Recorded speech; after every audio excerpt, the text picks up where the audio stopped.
Livro de Jonas, capítulo 1.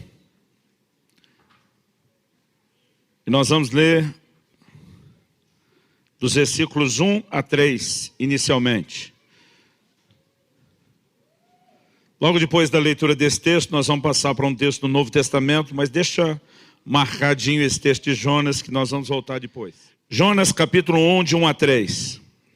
Diz assim o texto sagrado: Veio a palavra do Senhor a Jonas, filho de Amitai, dizendo: Dispõe-te, vai à grande cidade de Nínive e clama contra ela, porque a sua malícia subiu até mim. Jonas se dispôs, mas para fugir da presença do Senhor, para Tarsis. E tendo descido a Jope, achou um navio que ia para Tarsis. Pagou, pois, a sua passagem, embarcou nele para ir com eles para Tarsis, para longe da presença do Senhor. Nesse texto, a palavra de Deus destaca o fato de que o porto procurado por Jonas para fugir da presença do Senhor para Tarsis foi a cidade de Jope. Guarde o nome dessa cidade.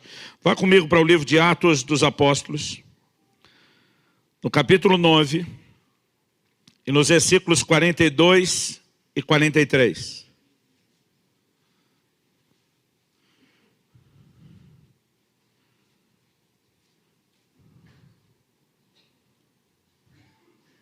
A palavra do Senhor Jesus nos diz que Pedro ressuscitou uma moça chamada Dorcas.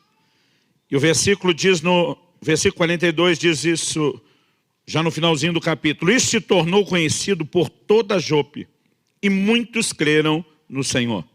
E Pedro ficou em Jope muitos dias, em casa de um curtidor chamado Simão. A Bíblia não revela quanto tempo, mas fala da permanência de Pedro nessa mesma cidade onde Jonas embarcou para fugir da presença e do propósito do Senhor. Aqui nós temos o início do capítulo 10, que vai descrever a experiência de Cornélio, centurião romano, lá na cidade de Cesareia Marítima, cerca de 60 quilômetros de distância de Jope. E ali um anjo de Deus aparece para Cornélio. E o anjo dá uma mensagem para ele, que está no capítulo 10, no versículo 5. Agora envia mensageiros a Jope e manda chamar Simão, que tem por sobrenome Pedro. Ele está hospedado com Simão curtidor, cuja residência está situada à beira-mar. Nós temos aqui dois relatos bíblicos, dois homens de Deus distintos: o profeta Jonas, do Velho Testamento, o apóstolo Pedro, no Novo Testamento. Mas há algo em comum: os dois tomam uma decisão na mesma cidade. Na verdade, há muitas similaridades quando a gente compara o caso de um e o de outro. Também há distinções, e é lógico que nós vamos dar mais valor aqui às distinções de comportamento e de atitude do que só às similaridades. Mas é nessa cidade de Jope que cada um toma uma decisão. Jonas, de fugir da presença do Senhor e do propósito de Deus em vez de obedecê-lo. E Pedro toma uma decisão de obedecer ao Senhor.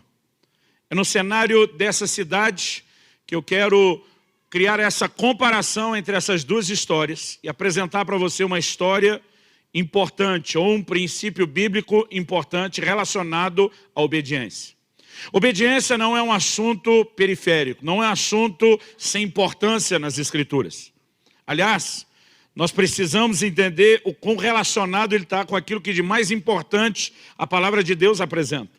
Quando perguntaram a Jesus qual era o maior de todos os mandamentos, ele respondeu direto: amarás ao Senhor teu Deus de todo o teu coração, com toda a tua alma, com todo o teu entendimento e com todas as tuas forças. Ele mostra que não só amar a Deus, mas amar a Deus com tudo que é em nós é o maior, o mais importante, o principal mandamento. E Jesus diz em João 14, 21, aquele que tem os meus mandamentos e os guarda, esse é o que me ama. Não há como desconectar a obediência do amor ao Senhor. Em Romanos, no capítulo 1, no versículo 5, a Bíblia diz que nós somos chamados para a obediência por fé. A Bíblia vai relacionar também o assunto da obediência com o assunto da fé. Sem fé é impossível agradar a Deus. O justo viverá da sua fé.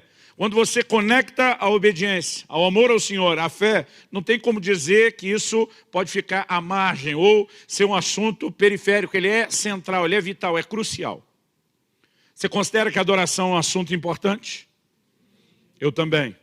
Mas em 1 Samuel, no capítulo 15, no versículo 22, o Senhor manda uma mensagem clara para o rei Saul. E ele diz: acaso tem o Senhor tanto prazer em holocaustos e em sacrifícios, quanto em que se obedeça a sua palavra?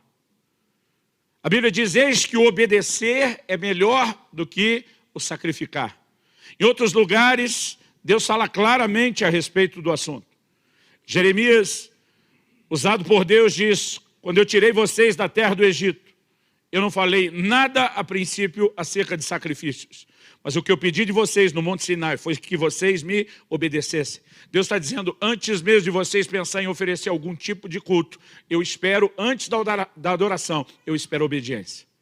Nós não podemos falar que esse assunto não é importante. E o tema da minha mensagem hoje é: obedecer é uma escolha. E nós vamos usar esse cenário de Jope. Se puder projetar aquela foto da Jope atual. A cidade de Jope, ou Jaffa, como ela é chamada lá pelos árabes, ou em hebraico Yaf, é uma cidade portuária antiga em Israel. Isso é uma foto atual de quando tivemos lá em janeiro. Ela fica mais ou menos a 55 quilômetros de distância de Jerusalém.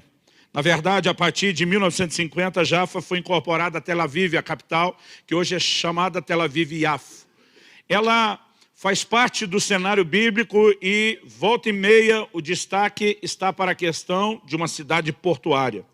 Quando a gente lê que o rei Irão trazia madeira do Líbano para Salomão construir o templo, a Bíblia diz que era por Jope que elas chegavam e eram descarregadas.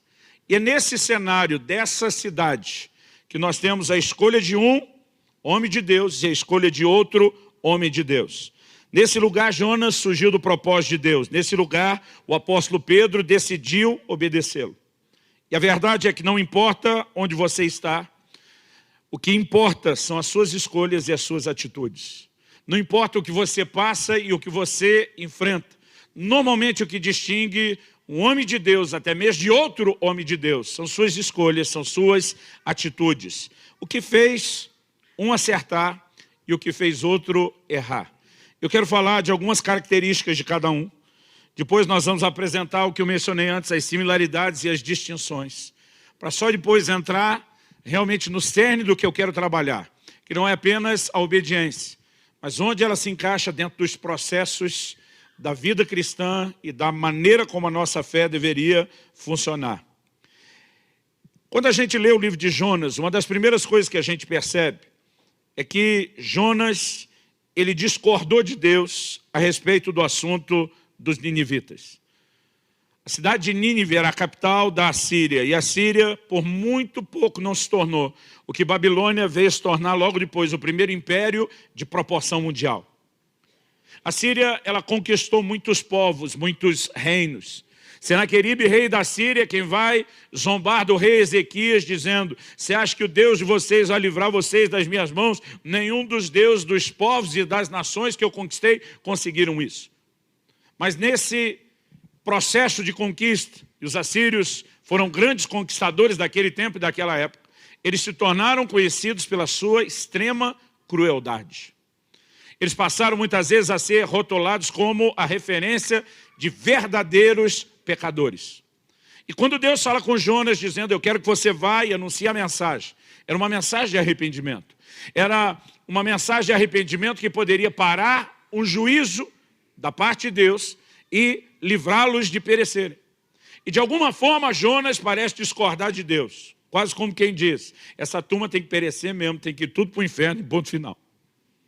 E Jonas se recusa a obedecer o chamado e a convocação de Deus. Inicialmente, o que nós temos aqui em Jonas é uma atitude de desobediência. E o que nós temos em Pedro é uma atitude de obediência. Aparentemente, diante dessa possibilidade de obedecer ou não, a gente imagina que só tem essas duas categorias. Ou você obedece, ou você desobedece. Daqui a pouco eu quero te mostrar que, na verdade, tem três opções. Porque uma delas, a primeira, ela se desdobra em dois aspectos distintos, que é obedecer por bem ou por mal. Mas daqui a pouco nós chegamos lá. Vamos voltar aqui na atitude de Jonas. A gente percebe que ele discordava de Deus e tinha suas próprias opiniões, aliás, diga-se de passagem, fortes opiniões a respeito dos ninivitas. O problema é que ele escolhe um trajeto doloroso, porque a desobediência nos privará de viver o melhor que Deus tem para as nossas vidas. Isso é fato, comprovado nas Escrituras e nas estatísticas de qualquer pessoa, né, da vida das pessoas que desobedecem a Deus. Eu gostaria de rapidamente ler o Salmo 81. E nós vamos ler, vamos lá, Salmo 81. Nós vamos começar do verso 10 e vamos até o 16. O Senhor diz assim: eu sou o Senhor teu Deus que te tirei da terra do Egito. Abre bem a tua boca e te encherei. Mas o meu povo não quis me escutar a voz e Israel não me atendeu. Assim deixei-o andar na teimosia do seu coração. Siga os seus próprios conselhos. Olha o desabafo de Deus no versículo 13. Ah, se o meu povo me escutasse. Se Israel andasse nos meus caminhos. Eu de pronto lhe abateria o inimigo e deitaria mão contra os seus adversários. Os que aborrecem ao Senhor se lhe submeteriam e isso duraria para sempre. Eu sustentaria com trigo mais fino e o saciaria com mel que escorre da rocha. Deus está dizendo: eu queria fazer o melhor por vocês, se vocês tão somente me escutassem. Se vocês tão somente me obedecessem. O Senhor diz: o padrão de vida de vocês, não só natural, não só emocional, mas principalmente espiritual, sairia daqui para as alturas. Eu poderia fazer muito mais por vocês. E o desabafo de Deus é: com atitude de desobediência, com atitude de não me escutar, vocês ficam de fora disso. Jonas, ele encarna aqui uma atitude de desobediência inicial. E o que ele vai experimentar depois é a correção do Senhor. Esse é um dos assuntos que nós vamos abordar hoje. E é nesse processo de correção que Jonas se dobra. Que Jonas se curva dessa teimosia do seu coração. E acaba entrando num lugar de obediência. Então vamos dar uma olhadinha agora no comportamento de Pedro. Porque talvez a gente imagine, bom, a dificuldade de Jonas é que ele tinha as suas relutâncias para aceitar a mensagem de Deus. Pois bem, o apóstolo Pedro também recebe uma mensagem de Deus. Antes dos homens que Cornélio enviou lá de Cesareia Marítima chegarem, o Espírito Santo começou a preparar o terreno, porque sabia que Pedro também daria trabalho para a missão que o Senhor queria lhe confiar.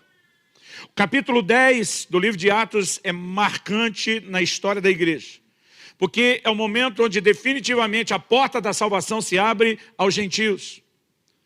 O Senhor Jesus, ele usa uma expressão às vezes não entendida por alguns. Ele diz: eu vim para as ovelhas perdidas da casa de Israel. Aliás, João diz, ele veio para o que era seu. Os seus não receberam. Aí a Bíblia diz: mas a todos quantos o receberam. Essa oportunidade dos outros que não era o seu povo recebê-lo, ela vem depois. No livro de Romanos, Paulo diz: a salvação é para todo aquele que crê, para todos. Mas ele mostra que, embora não haja acepção de pessoas, há uma ordem. Ele diz: primeiro do judeu, depois do gentil. Até então os judeus foram alcançados com a pregação, com a palavra de Deus, com o evangelho, e agora é o momento onde a inclusão dos gentios está para começar. Pedro tem a honra, o privilégio de ser um instrumento de Deus, um ícone na história da igreja, num momento tão singular. Mas Deus sabe que ele também vai apresentar relutâncias. A palavra de Deus diz que ele estava com fome, pediu que lhe preparassem algo, enquanto isso subiu ao eirado para orar. E a Bíblia diz que enquanto ele orava, está lá no capítulo 10, você pode ler em detalhes depois, ele teve uma visão de um lençol que era baixado à terra. E nesse lençol tinha todo tipo de animais.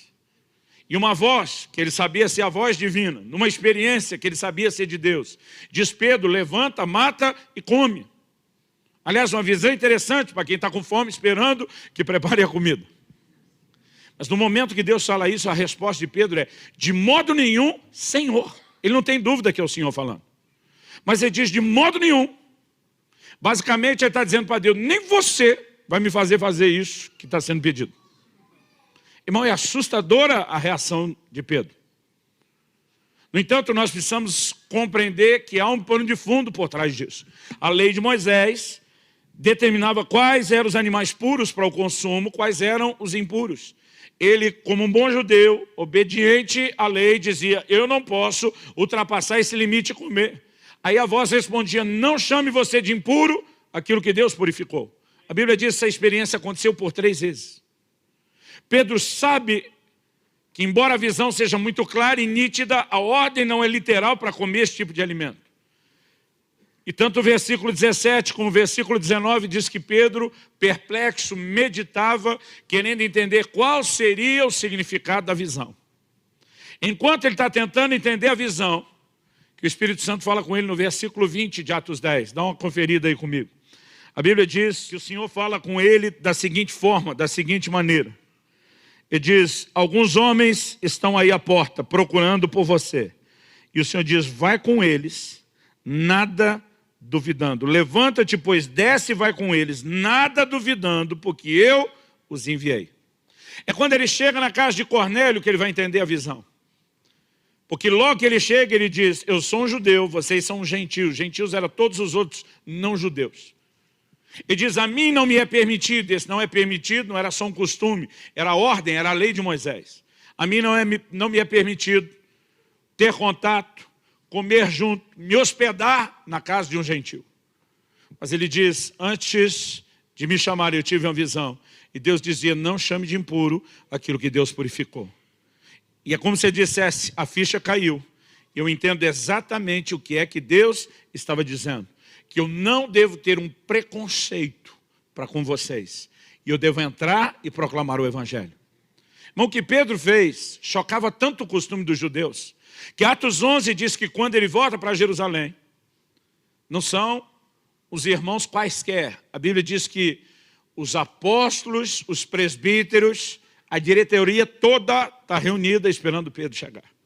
E a confusão está instalada. Logo que ele chega, a Bíblia diz, o arguiram, o acusaram, falaram duro e severamente contra ele. Você entrou na casa de judeus e comeu com eles. Irmão, eu fico imaginando, sem internet, sem telefone, sem rádio, sem nada, como é que a notícia chegar tão depressa? Numa cidade de quase 60 quilômetros de distância. Mas ele chega lá, a turma já está sabendo. E ele tem agora uma situação para lidar, porque o preconceito e a resistência para com os gentios não era algo só dele. Era algo comum dos demais judeus. Ou seja, nós temos alguém que também teria relutâncias. Mas ele conseguiu vencer e superar as suas relutâncias, entender o plano e o propósito de Deus e servir a esse plano e a esse propósito. Então é muito importante que a gente enxergue isso na vida de cada um deles. E nós precisamos também entender pela palavra de Deus que há bênçãos na obediência. Gênesis capítulo 26, dá uma olhadinha rapidinho comigo, uma conversa que Deus tem com Isaac, filho de Abraão. Gênesis capítulo 26, vamos ler do versículo 1 até o versículo 5. 1 diz, sobrevindo fome à terra. Além da primeira vida nos dias de Abraão, foi Isaac a Gerar avistar-se com Abimeleque, rei dos filisteus. A Bíblia está falando de fome, de crise. Numa época em que a subsistência dependia do cultivo da terra. Quando a Bíblia fala de fome, está falando em essência de falta de chuva, falta de resposta da terra para a produtividade. Qual era a atitude comum numa hora dessa? Que eles se dirigissem aos lugares que normalmente não eram afetados pela crise. Um deles era o Egito. O Egito era uma potência econômica e militar do passado por algumas razões. Entre elas, o Nilo raramente era afetado por essas secas, pelo menos na proporção dos demais, e era uma terra muito fértil. Mas olha o versículo 2, apareceu-lhe o Senhor e lhe disse, não desças ao Egito, fica na terra que eu te disser, habita nela e serei contigo e te abençoarei. O Senhor está dizendo para ele, não siga a tendência, siga a minha direção. Porque se você me obedecer, eu vou te abençoar. O Senhor diz, porque a ti e a tua descendência darei todas essas terras e confirmarei o juramento que fiz a Abraão, teu pai. Multiplicarei a tua descendência como as estrelas dos céus e lhe darei todas essas terras. Na tua descendência serão abençoadas todas as nações da terra. Agora olha o versículo 5. Por quê? Faz tempo que eu fugi da escola, mas ainda lembro que porque é uma palavra de ligação entre uma afirmação que foi feita e a explicação que vem depois. Então o versículo 5 aqui é uma chave. porque Abraão obedeceu a minha palavra e guardou os meus mandados e os meus preceitos e os meus estatutos e as minhas leis. Em outras palavras, Deus está dizendo para Isaac, seu pai me ouviu, me obedeceu e se deu bem. Pensa bem o que é que você vai fazer. Qual foi a resposta de Isaac? Versículo 6, Isaac, pois, ficou em Gerar. Ele disse, estamos de acordo, eu vou te obedecer. Numa época em que a crise e a fome estavam instaladas. Qual foi o resultado de obedecer a Deus? Versículo 12. Diz, semeou Isaac naquela terra e no mesmo ano recolheu 100 por 1. 100 grãos para cada um plantado em época de crise. A Bíblia diz, enriquece 100 por 1, porque o Senhor o abençoava. A explicação é clara. Enriqueceu-se o homem, prosperou. O versículo 14 termina dizendo, de maneira que os filisteus lhe tinham inveja. Por quê? Porque era só ele prosperando. Era só ele que estava rompendo com a fome e com a crise. Ao que eu e você precisamos entender, querido, que sempre a Bíblia vai mostrar a desobediência, a incapacidade de escutar a voz dele como algo que nos impede de viver o seu melhor. E a Bíblia vai mostrar a obediência como caminho para o seu melhor. Deuteronômio 28, de 1 a 14, diz, se atentamente ouvides a minha voz e obedeceres os meus mandamentos, essas bênçãos virão atrás de ti e te alcançarão. Você não precisa nem correr atrás da bênção. Se você andar em obediência a Deus, a bênção vai correr atrás de você. Essa é a promessa bíblica. Mas o Senhor disse, se vocês não ouvirem a minha voz e não me obedecerem, essas maldições virão atrás de você e te alcançarão. E aí você também não precisa correr atrás dela, ela vai correr atrás de você. Quando eu olho para isso, eu percebo uma clara distinção de circunstâncias que virão como consequência das nossas escolhas. Mas vamos falar um pouquinho das similaridades em relação a Jonas e a Pedro.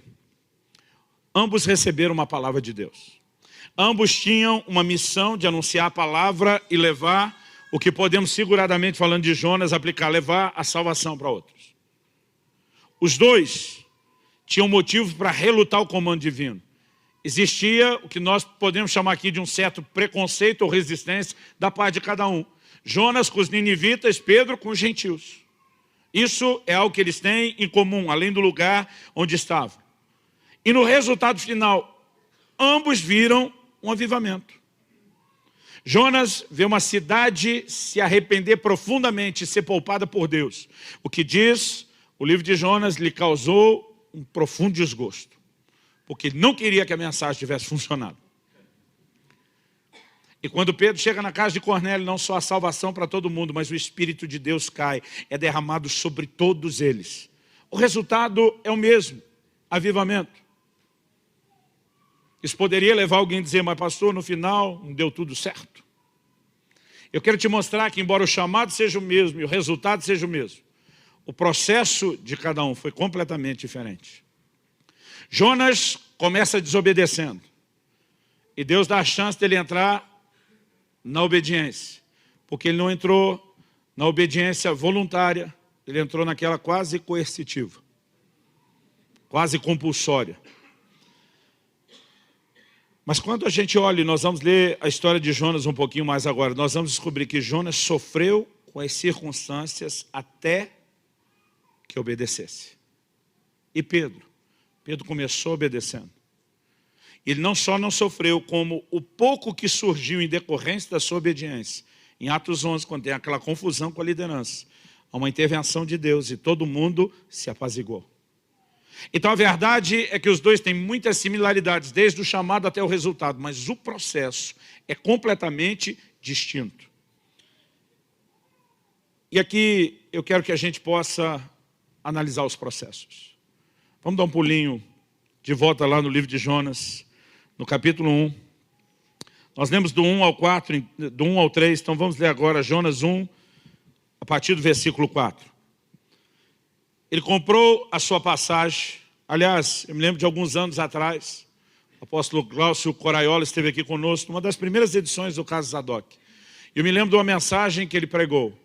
O tema da mensagem era, quem está pagando a sua passagem? Ele dizia, quando você está no plano e no propósito de Deus, Deus te banca. Quando você está por conta, você se financia. E o preço que você vai pagar não é só o preço da passagem, é um preço bem mais caro. Vamos dar uma olhadinha nesse preço, além da passagem. Verso 4, mas o Senhor lançou sobre o mar um forte vento, e fez-se no mar uma grande tempestade, e o navio estava a ponto de se despedaçar. Quem que lançou sobre o mar o forte vento? O que diz o texto aí? O Senhor. Irmão, não foi coisa do cão, não foi coisa do diabo, não foi uma circunstância natural. Deus mesmo garantiu que essa tempestade... É muito importante que você observe isso. Verso 5. Então os marinheiros, cheios de medo, clamavam cada um ao seu Deus e lançavam ao mar a carga que estava no navio, para o aliviarem do peso dela. Jonas, porém, havia descido ao porão e se deitado, e dormia profundamente. O bonitão causou isso tudo. Verso 6. Chegou-se a ele o mestre do navio e lhe disse: que se passa contigo? Agarrado no sono. Essa é a versão mineira. Agarrado no sono. Levanta-te, invoca o teu Deus. Talvez assim esse Deus se lembre de nós para que não pereçamos. E diziam uns aos outros: para que saibamos por causa de quem nos sobreveio esse mal. Lançaram sorte e a sorte caiu sobre quem? Sobre Jonas. Então lhe disseram: declara-nos agora, por causa de quem nos sobreveio esse mal. Que ocupação é a tua? De onde vens? Qual a tua terra? De que povo és tu? Ele lhes respondeu: sou hebreu, e temo ao Senhor, o Deus do céu, que fez o mar e a terra. Interessante que ele nem se defende. Gente, esse sistema de sorte de vocês está errado. Eu sou inocente. Ele nem se defende. O texto diz no 10, então os homens ficaram possuídos de grande temor e lhe disseram: que é isto que fizeste? Pois sabiam os homens que ele fugia da presença do Senhor, porque ele o havia declarado. Irmão, eu acho, não vou dizer engraçado, que é um tragicômico. Eu acho curioso que às vezes alguns não crentes parecem ter mais escrúpulos em algumas questões do que os crentes. Os não crentes estavam falando por Jonas: tá maluco, meu irmão? O que é que você fez? Fugindo de Deus, desobedecendo ele. Os não crentes estão dando sermão no crente. Verso 11. Disseram-lhe: que te faremos para que o mar se nos acalme? Porque o mar ia se tornando cada vez mais tempestuoso. Repita isso comigo: cada vez mais. Esse tipo de tempestade, irmão, ela é progressiva. Ela só piora. Ela não resolve com oração, não resolve com jejum, não resolve com imposição de mãos, de pastor. Só tem um jeito de consertar: é mexer no cerne do problema, que é a rebelião. Respondeu eles: tomai-me e lançai-me ao mar, e o mar se aquietará, porque eu sei que por minha causa vos sobreveio essa grande tempestade. Ele não se defende, ele admite.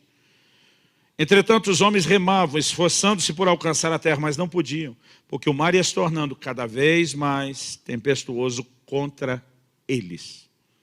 Parece que era uma tempestade localizada. E ela tinha um alvo certo, era aquele barco. Jonas diz: gente, quer resolver a parada, me joga no mar. Eles a princípio não ouviram, porque significava a vida, o sangue dele. Mas o verso 14 diz: então clamaram ao Senhor e disseram: ah, Senhor, rogamos-te que não pereçamos por causa da vida desse homem, e não faças cair sobre nós esse sangue quanto a nós inocentes, porque tu, Senhor, fizeste como te aprovo. Basicamente ele está dizendo: não queremos que ele morra, mas também não queremos morrer por causa dele e com ele. Então eles dizem: perdoa aí, mas nós vamos fazer o que ele mandou. E o verso 15 diz que eles despacharam a carga. Levantaram a Jonas e o lançaram ao mar, e cessou o mar da sua fúria. Irmão, o Salmo 81, quando fala que Israel não ouve, Deus fala da teimosia do coração. Olha o nível, não só da rebeldia, mas da teimosia de Jonas. O cara está no mar. Você não se livra da embarcação no meio do mar, nem com o tempo bom. Está uma tempestade que nem quem está no barco está garantido sobreviver. Aí ele diz: me joga no mar. O que ele está dizendo? Me sacrifiquem. Eu vou morrer. Mas basicamente está dizendo para Deus: eu morro, mas não prego para aqueles ninivitas miseráveis. O bicho era turrão ou não era? E o texto diz que o lançaram e o mar cessou da sua fúria. Olha o 16. Temeram, pois, esses homens em extremo ao Senhor. Ofereceram sacrifício ao Senhor e fizeram votos. E quanto a Jonas? Quanto a Jonas, Deus olhou para ele e falou: é ruim que eu vou deixar você morrer tão depressa e tão fácil assim. E o verso 17 diz, e o Senhor deparou um grande peixe para que tragasse a Jonas. Esteve Jonas 3 dias e 3 noites no ventre do peixe. A gente tem a mania de dizer que foi uma baleia. Em lugar nenhum a Bíblia diz que foi uma baleia. A Bíblia só diz que foi um grande peixe. Eu sei que o que eu estou falando aqui é mera curiosidade, não é nada tão extremamente prático, mas você não vai encontrar nesse mar dessa região esse tipo de baleia que você conhece. E na maior parte das baleias o homem não entra e sai vivo dela. O que você vai encontrar naquela região, como um peixe grande, é o cachalote. E esse há inúmeras evidências históricas de corpos de marinheiros e pescadores encontrados inteiros. Muito poucos e raros casos vivos, mas isso também tem acontecido. No entanto, como eu disse, o mais importante não é descobrir que tipo de peixe. Se a Bíblia dissesse que foi um lambari, eu ia acreditar. Embora a nova geração não saiba direito o que é um lambari. Peixezinho pequenininho. No momento que Deus manda o peixe, normalmente a gente pensa no peixe como juiz. Irmão, é lógico que a coisa ficou pior do que a tempestade. Você consegue imaginar o nível de conforto naquele cachalote-in, naquela estadia de 3 dias e 3 noites, porque a Bíblia diz que foi 3 dias e 3 noites no ventre do peixe. Irmão, nunca fiz uma visita dessa, mas eu tenho certeza do desconforto. Olha só, verso 1 do capítulo 2. Então Jonas, do ventre do peixe, orou ao Senhor. E diz, na minha angústia, clamei ao Senhor. Pensa num cara que ia morrer e Deus não deixa. E não só não deixa, mas deu a ele um trato daqueles. Isso aqui, irmão, não é nem só correção, é como alguns ultimamente vêm chamando, é um corretivo. É um jeito de falar daquela correção um pouquinho mais intensa. Verso 3, pois me lançaste no profundo, no coração dos mares, a corrente das águas me cercou, todas as tuas ondas e vagas passaram por cima de mim. Verso 5, as águas me cercaram até a alma, o abismo me rodeou e as algas se enrolaram na minha cabeça. Você consegue imaginar o estado de Jonas dentro do peixe? Verso 7, quando dentro de mim desfalecia a minha alma, eu me lembrei do Senhor. E subiu a ti a minha oração. No verso 9 ele diz, mas com a voz do agradecimento eu te oferecerei sacrifício. O que votei, pagarei. Ao Senhor pertence a salvação. E aqui começa o conceito de Jonas. Resultado, verso 10. Falou, pois, o Senhor ao peixe, e este vomitou a Jonas na terra. Irmão, se foi desconfortável entrar e ficar, eu fico tentando imaginar essa saída. Mas o fato é que Jonas agora sai com a oportunidade de recomeçar. Quebradinho na sua teimosia. Quebradinho na sua rebeldia. E o capítulo 3 começa dizendo, veio a palavra do Senhor segunda vez a Jonas dizendo, dispõe-te, vai à grande cidade de Nínive e proclama contra ela a mensagem que eu te digo. E a Bíblia diz, levantou-se, pois, Jonas e foi a Nínive. Aqui nós temos alguém que não obedeceu por bem, mas acabou obedecendo por mal, depois do aperto. Eu queria compartilhar algo importante aqui, porque às vezes a gente tem a tendência de enxergar só aquilo que nos interessa. Às vezes a gente tem a tendência de enxergar só aquilo que a gente acredita ser conveniente enxergar. Eu falo muito sobre o agir invisível de Deus, escrevi um livro inteiro sobre isso. Eu gosto de contar a experiência de como Deus usou um acidente de carro que eu tive em 1993, agosto de 93. Para evitar que eu me perdesse no plano e no propósito de Deus e para me recolocar nos trilhos. E um dia desse um irmão chegou para mim e falou, pastor, tem coisas que tem que acontecer na vida da gente. Eu falei, como assim tem que acontecer? Porque eu senti um cheiro daquele determinismo absoluto. E ele falou, não, por exemplo, o seu acidente. Se não tivesse acontecido, o senhor tinha se perdido. Eu falei, quem foi que te disse? Não, já ouvi o senhor pregando. Falei, você ouviu a parte que te interessou. Falei, naquele ano de 93, enquanto eu viajava, o Espírito Santo falou várias vezes comigo, para as suas viagens. Eu quero que você vá pastorear uma igreja local. O problema é que eu dizia para Deus com Pedro, de modo algum, senhor. Gente, sou filho de pastor. Eu não gostei muito do modelo e da estrutura do que eu vi quando criança. Eu pensei, esse negócio não é para mim, não. E eu dizia para Deus, a última coisa que eu vou ser na minha vida é pastor de uma igreja local. Dizia para Deus, eu viajo, eu prego, eu ensino, eu oro com as pessoas, eu faço tudo que for preciso no ministério, mas cuidar de uma igreja, não. Como se a gente tivesse direito de escolher, ou de dizer para Deus o que é que a gente faz. Se eu tivesse ouvido aquela voz que várias vezes falou comigo ao longo do ano, eu não precisava ter passado pelo que eu passei. Irmão, o processo foi doloroso. Pior do que perder tudo, literalmente tudo, de uma vez, foi toda a crise e o processo doloroso que aquilo desencadeou. O irmão olhou para mim e falou, então aquilo era o plano B? Falei, ou C ou D. Mas eu tenho certeza que não era o plano A.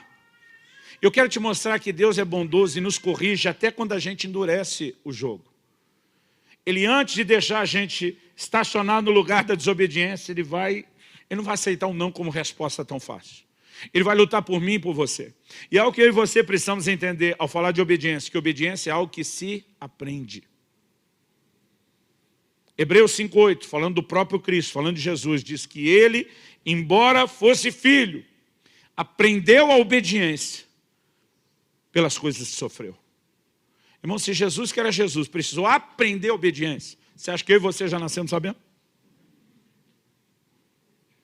Agora eu pensava, se Jesus nunca desobedeceu, porque a Bíblia diz que o pecado é a transgressão, é a quebra de uma lei. A Bíblia diz que Jesus nunca pecou, então se não houve obediência, se não houve desobediência, ainda assim ele tinha que aprender a obediência. É isso que a Bíblia diz. Porque para não desobedecer, ele precisou aprender a obedecer.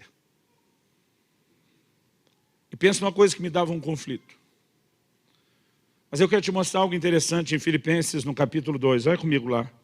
Filipenses, capítulo 2, a partir do versículo 5.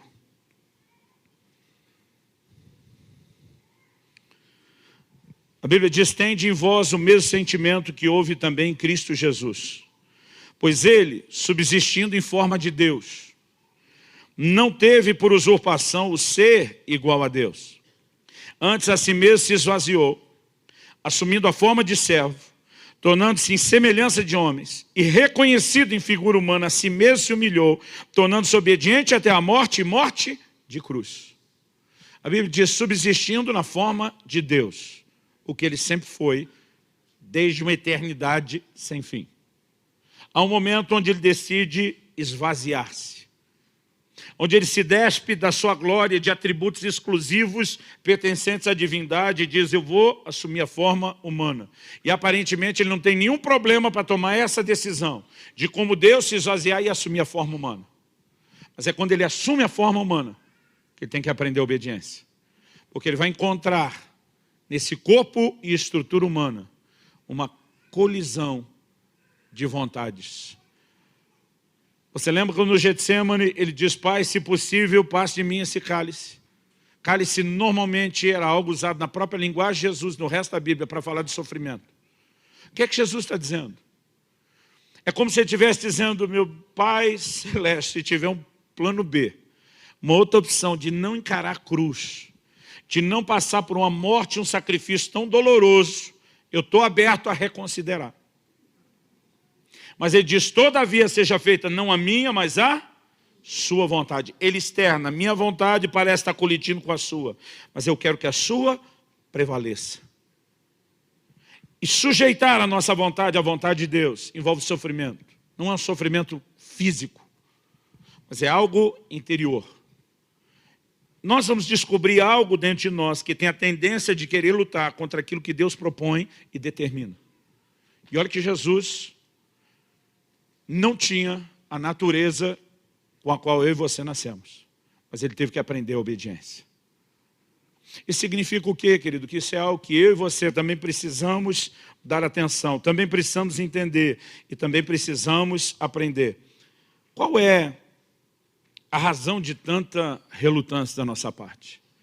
Hebreus 11:8 diz que Abraão, quando chamado por Deus para uma terra que o Senhor ainda havia de mostrar e para deixar toda a sua família, a Bíblia diz que ele pela fé obedeceu. Uma marca impressionante na vida de Abraão é a obediência. Deus fala disso com o próprio Isaac, como nós vimos.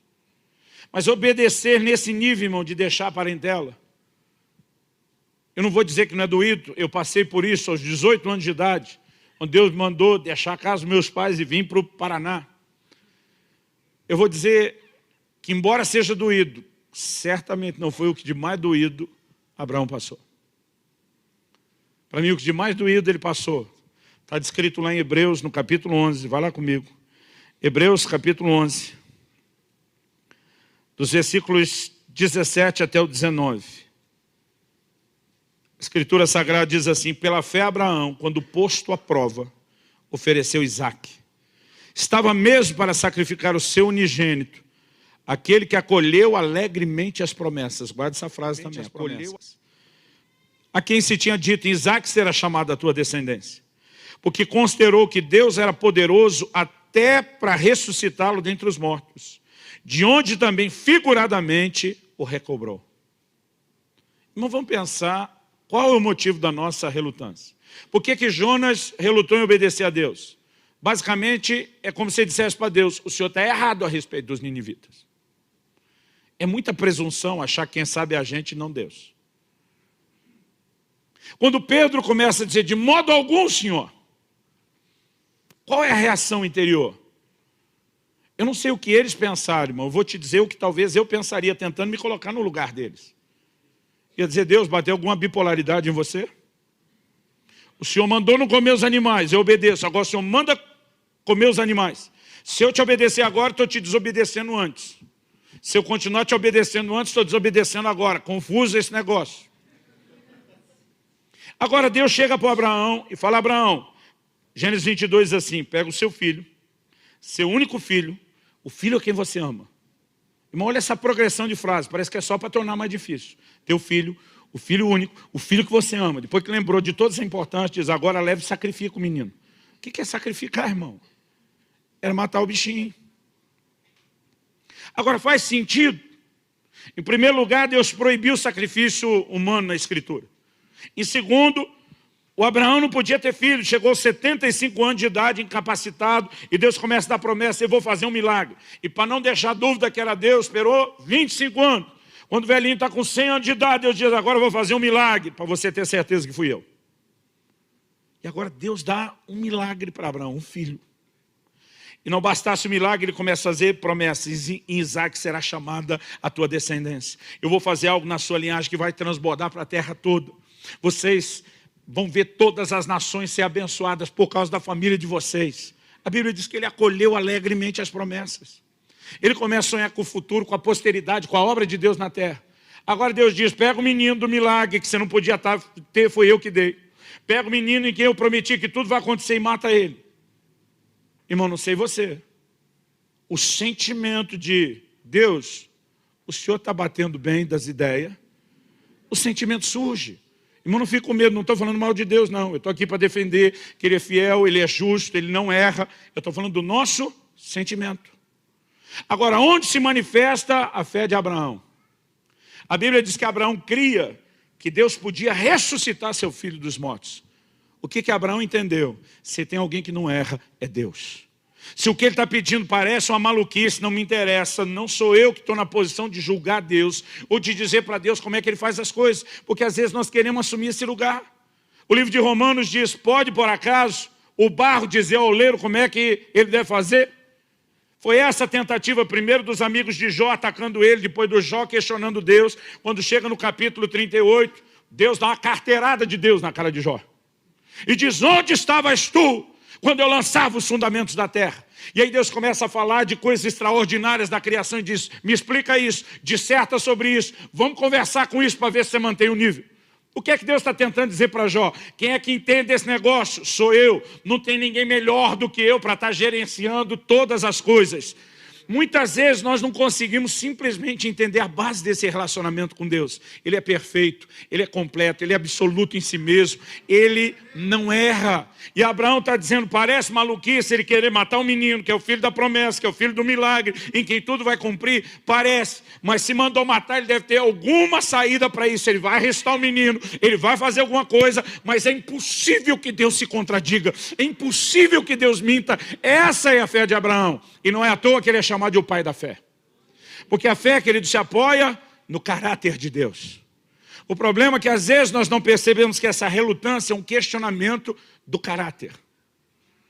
Eu não sei para você, para mim não foi fácil engolir, dai a César o que é de César.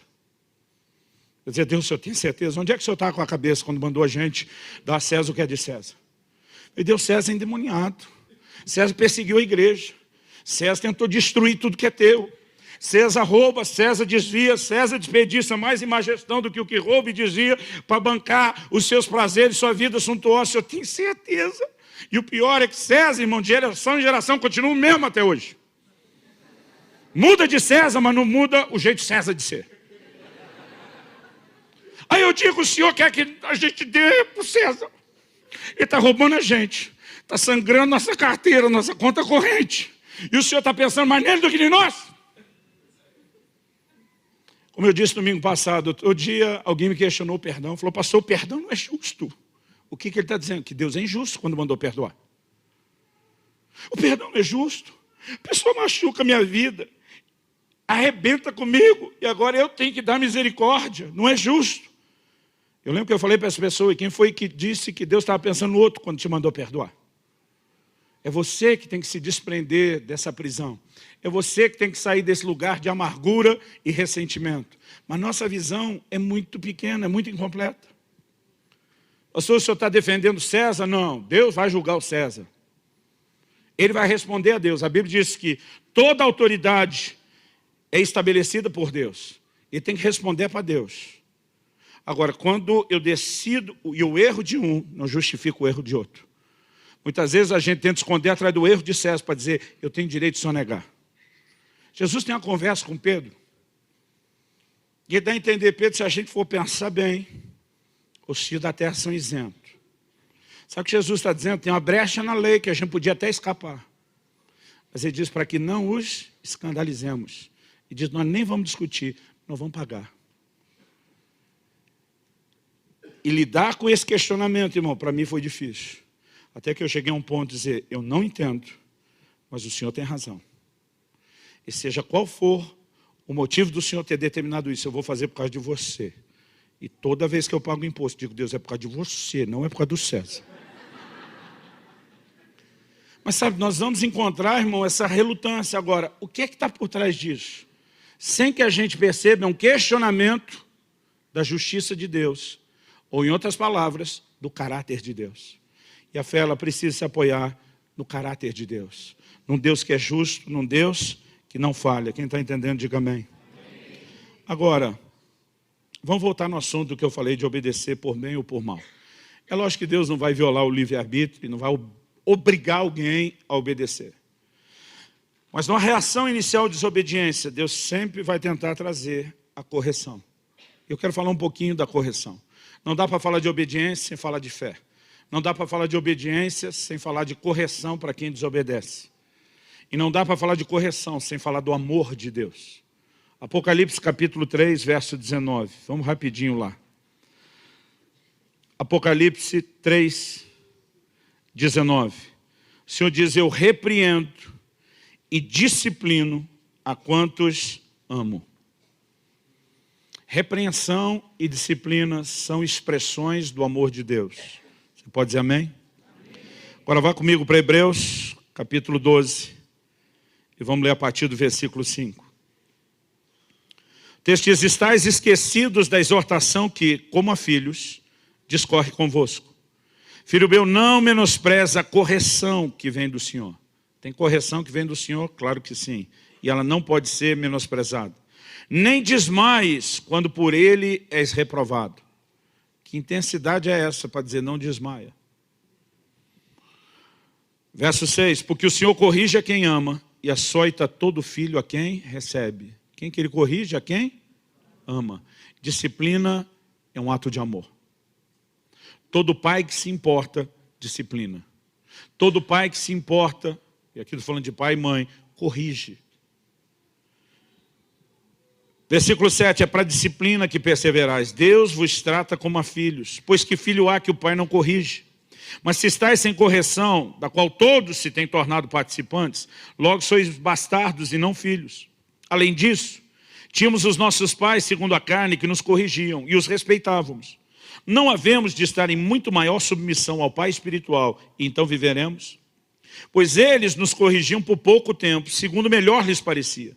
Deus, porém, nos disciplina para aproveitamento. Por favor, diga para aproveitamento. Ora, o que diz, a fim de que sejamos participantes da sua santidade. Verso 11. Toda disciplina com efeito no momento não parece ser motivo de alegria, mas de tristeza. Ao depois, entretanto, produz fruto pacífico aos que têm sido por ela exercitados, fruto de justiça. Irmão, nunca vi uma criança celebrar uma correção. Enorme, a melhor surra foi essa hoje.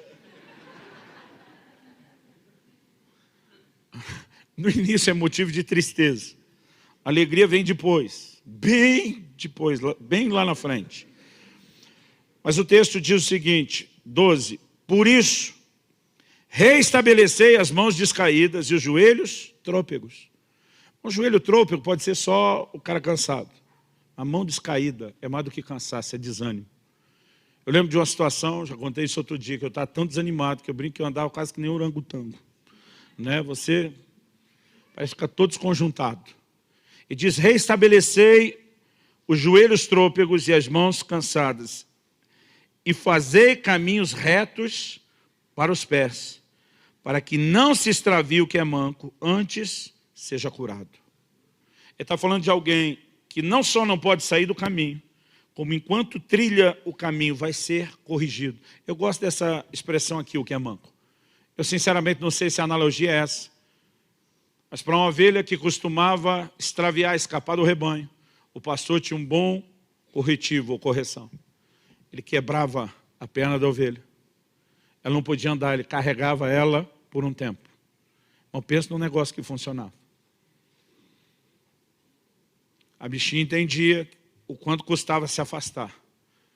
Mas enquanto era corrigida, entendia o amor a ponto de ser carregada por aquele que a corrigiu até que voltasse a andar.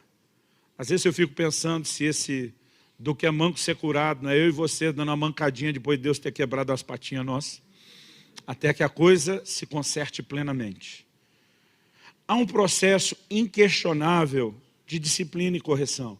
Quando que isso se faz necessário? Quando existe desobediência. Então, quando eu falo do obedecer por bem ou por mal, Deus disse, não foi de livre e espontânea vontade, eu vou aplicar a correção para ver se você considera ou reconsidera. Aliás, a correção na Bíblia, a repreensão, ela sempre tem a ideia de resgatar quem errou. Em Mateus 18 diz, se o teu irmão, Jesus disse, se o teu irmão pecar contra ti, vai e repreende, vai você e ele sozinho, repreende ele. Se ele te ouvir, Jesus diz assim, ganhaste a teu irmão. Qual era a ideia? É ganhar, não é espanar. Aliás, Paulo diz a Timóteo, corrige na expectativa que Deus conceda uma tentativa de recuperar. Mas se ele não ouvir, Jesus diz, volta com 2 ou 3 testemunhas. Se ele ouvir você com as testemunhas, ganhaste o teu irmão, que era a ideia desde o início. Não aconteceu no primeiro nível, vamos tentar numa segunda instância. E se ele não ouvir, leva o caso para a igreja. E se ele ouvir agora a igreja, ganhaste o teu irmão. E se não ouvir, considera gentil e publicano, desliga.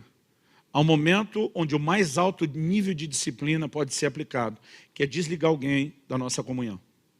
Mas até quando se chega a esse nível extremo, em 1 Coríntios 5, quando Paulo está tratando o caso do imoral lá da igreja de Corinto, ele diz, vocês ainda tão orgulhosos e não expulsaram do vosso meio quem tamanho ultraje praticou. O que ele está dizendo? Esse nível de disciplina tinha que chegar a esse ponto extremo, porque ele não aceitou nenhuma tentativa de recuperação. Mas até quando chega, Paulo diz, reunidos vós e o meu espírito, seja o tal, falando de tal pessoa, entregue a Satanás para a destruição da carne. Paulo não está agora só desligando ele da comunhão. Está dizendo, nós removemos a cobertura espiritual, a proteção. Nós o entregamos na mão do inimigo para ser julgado. Que é isso, Paulo? Retaliação, vingança? Ele diz, não, para que o espírito seja salvo no dia do Senhor. Ele está dizendo, quem sabe se debaixo de um juízo tão intenso, extremo como esse, não haja o arrependimento que pelo menos garanta a salvação do seu espírito, ainda que ele vai permanecer com o corpo debaixo de ataque do inimigo. os mais severos juízos, aliás, quase sempre que você vê maldição no contexto da Bíblia, não é para o não crente, é para o crente. Não é para quem não é povo de Deus, é para o povo de Deus. Ageu 2,17, o Senhor diz, foi eu que feri vocês, e não houve entre vós quem se voltasse para mim. O que é que Deus está dizendo? O propósito era gerar arrependimento, para que vocês reconsiderassem. A correção é um ato do amor de Deus. E ela tem o propósito de fazer o homem reconsiderar a decisão da desobediência. E ela pode reverter um resultado final. Jonas termina a história dele com avivamento. No entanto, o processo dele foi bem mais doloroso do que se ele tivesse escolhido a obediência desde o início, desde o princípio. Quando a gente fala da correção de Deus, querido, é importante entender como essa correção se manifesta. Às vezes você lê um texto sozinho, você pode ter uma impressão, e se tinha um texto que me assustava, era este Salmo 39:11. Você pode ter uma impressão incompleta. Salmo 39:11 diz, quando castigas o homem com repreensões por causa da iniquidade, destróis nele como traça o que tem de precioso. Eu ficava pensando, se eu vacilar, Deus vai vir para cima de mim e acabar com a minha raça. Agora, aqui Deus está falando de iniquidade, Deus está falando de pecado, pecado que não houve arrependimento, pecado que não houve conserto. Então a correção começa a ser aplicada. Deus sabe tocar naquilo que mexe com o homem. Aliás, vá comigo para o Salmo 119. Salmo 119.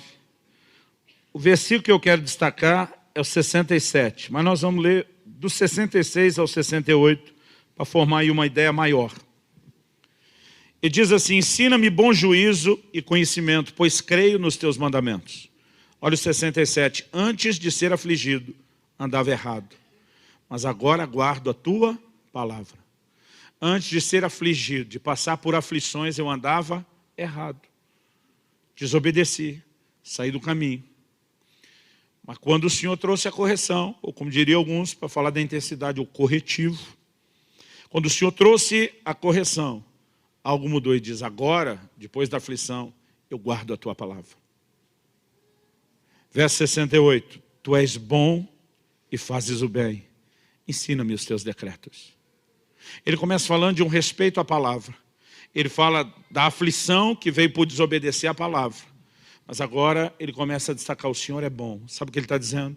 Mesmo quando me corrigiu, o Senhor nunca estava agindo vingativamente. O Senhor só queria me restaurar. O Senhor é bom e fazes o bem. Até quando corrige, o Senhor faz o bem. Há um momento depois da correção, querido, onde a gente consegue olhar corretamente para quem Deus é. Entender o seu caráter, entender qual é a devida resposta que eu e você precisamos dar ao Senhor. O único cuidado que precisamos ter é que a gente não vire alguém parecido com aqueles amigos de Jó. Porque se quando alguém desobedece, inevitavelmente virá as correções, porque são consequências, e na Bíblia você vai ver isso. A Bíblia mostra Jesus falando para alguém que tinha sido curado, vai e não peques mais, para que não te suceda coisa pior. Então há situações onde o pecado gerou a consequência. Eu disse, estou intervindo. Mas se você voltar naquela causa de tudo isso, o efeito volta e volta pior do que estava antes. É inevitável que o pecado gere consequência. O problema é que muitas vezes a gente tenta fazer análise inversa. Onde a gente acha problema, a gente já quer julgar que é pecado. Foi o que os amigos de Jó fizeram com ele. Você tem que ter pecado. Você não pode estar passando por tudo isso sem ter pecado. Agora, irmão, vamos falar sério. Às vezes a gente está tentando provar para essa pessoa que ela pecou. E tem gente que está lá, mas eu não sei se eu pequei. Das duas, uma. Ou ela não pecou mesmo, ou é alguém que é descaradamente mentiroso.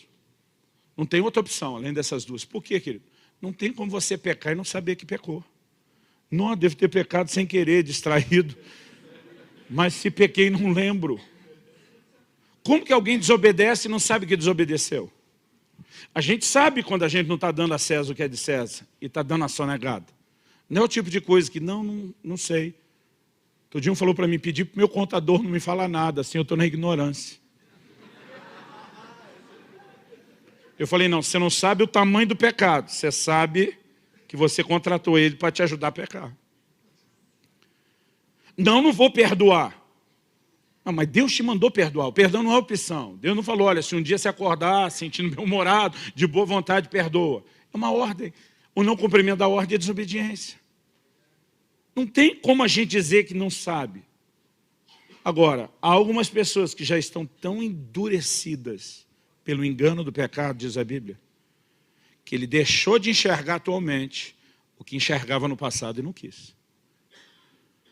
Mas não tem como não saber.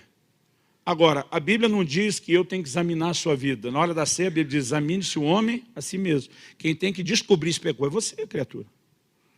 Embora de vez em quando Deus permita algum tipo de revelação sobre essas coisas, por propósito que não diz respeito só, às vezes, àquele que está em pecado, nós precisamos entender a responsabilidade é de cada um. Então, não cabe a mim ficar julgando os outros. Tem gente que está tendo problema por outros motivos que não foram pecado ou desobediência. Então, a desobediência vai me levar ao problema. Nem todo problema é fruto da desobediência. E a gente conseguindo separar isso, a gente deveria apenas avaliar a nossa própria vida. Eu olho para esse cenário todo que está relacionado com decisões que foram tomadas na cidade de Jope. E eu quero terminar chamando a sua atenção para algo. Além do fato de que Jonas e Pedro, embora tiveram os mesmos resultados, tiveram processos bem diferentes, que nos ensinam que a obediência é o melhor caminho. Algo interessante, isso não é necessariamente aqui doutrina, mas eu quero dar esse dado só para tentar manter em você a imagem correta, que é o desfecho que eu quero sobre a obediência. O significado da palavra Jope no hebraico é formoso.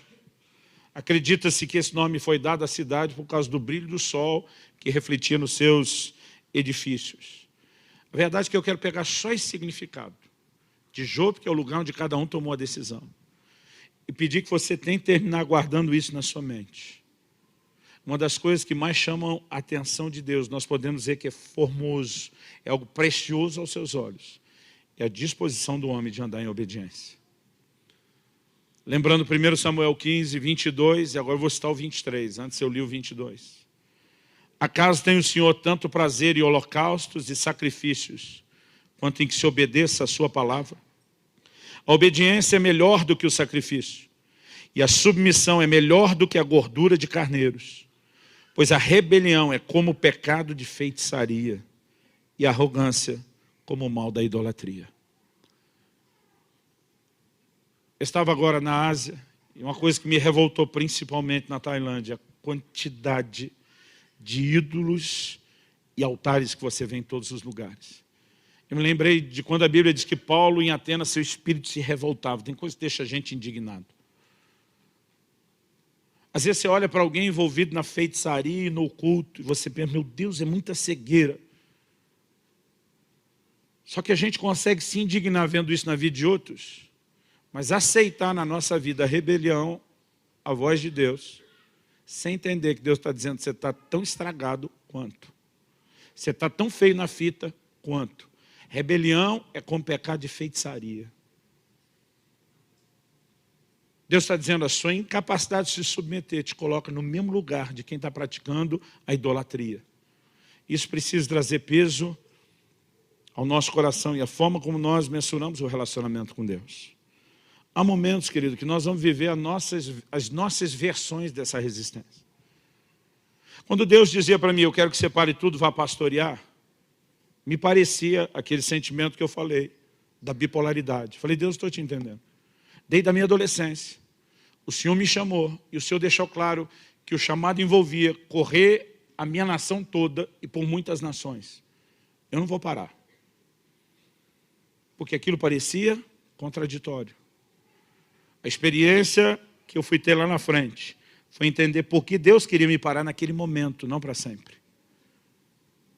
Eu lembro quando o Senhor me deu uma palavra depois do acidente, dizendo que se o ministério seguisse crescendo daquela forma, sem estrutura interior que faltava, eu iria sucumbir debaixo do peso do sucesso.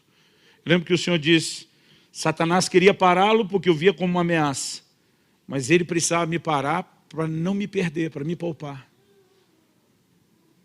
A Kelly outro dia estava mostrando para os nossos filhos as cartas do nosso relacionamento, da época que a gente namorou por carta. E ela falou, Luciano, impressionante. Eu lendo aquelas cartas, é impressionante como você sabia, com toda clareza, desde aquela época para onde você estava indo. Você sabia o que Deus te chamou, você sabia o que tinha que construir, no que você tinha que trabalhar. E você via com clareza para onde a coisa ia. O que eu às vezes não conseguia entender eram os tempos e os processos. Então, durante 3 anos, eu viajei que nem um doido e dizia, não vou pastorear. Quando Deus diz, para, porque eu quero que você faça isso. Parecia uma contradição. Agora, irmão, não é ele que tem que ter razão? Deus está dizendo que você vai parar por um tempo, até que chegue a hora que eu te libere novamente. Eu olho para trás hoje, uma das melhores coisas que me aconteceu, até para poder servir o corpo de Cristo, foi o ministério pastoral. Mas lá atrás eu dizia, não quero isso. Porque em algum momento a gente acaba achando que sabe mais e que a gente pode ensinar Deus a ser Deus. Essa é a receita do fracasso no relacionamento com Deus. Nós temos que confiar que Ele é Deus. E pense em alguém que manja de ser Deus, é Ele mesmo. Vamos ficar em pé, vamos orar.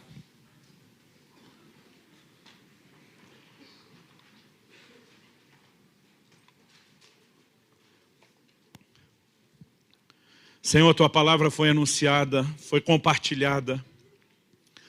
Mas nós precisamos mais do que só pensar a respeito do assunto, ou mesmo concordar. Nós precisamos que os nossos olhos se abram. Nós precisamos de entendimento e revelação de quem o Senhor é. Nós precisamos entender como viver esse relacionamento contigo e nós oramos. Oramos clamando a graça e a misericórdia do Senhor sobre cada um de nós. Oramos clamando o Teu favor.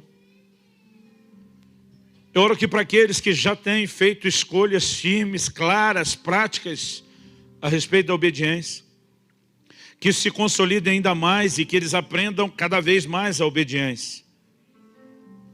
Eu oro que aqueles que em algum momento fizeram escolhas de desobediência, recebam luz e graça suficiente para que se arrependam, para que possam estabelecer consertos.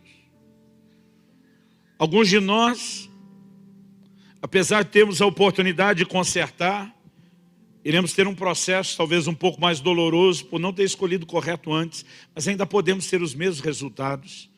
E nós oramos que isso não seja abortado, que isso não nos seja roubado.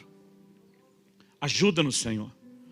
Nós oramos que não só aqui, não só agora, não só neste lugar, mas a partir de agora, que o Senhor manifeste graça, que o Senhor trabalhe em nós e nos leve a esse lugar de obediência. Onde não apenas escolhemos a obediência, mas entendemos o que é essa escolha. Aprendemos o que envolve essa escolha e as suas consequências. Ajuda-nos, Senhor. Nós oramos em nome de Jesus. Em nome de Jesus.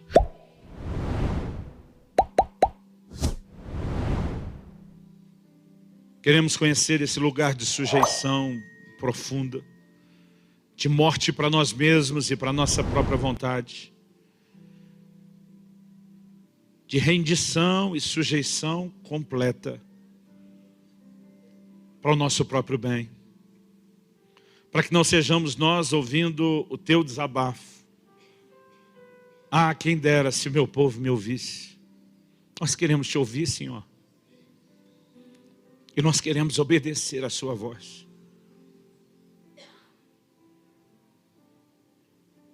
Não nos permita, ao sair desse lugar, como o Senhor disse na parábola do semeador, não permita que as aves dos céus, os demônios, como o Senhor bem interpretou, não permita que eles roubem a semente que foi lançada no nosso coração aqui e agora.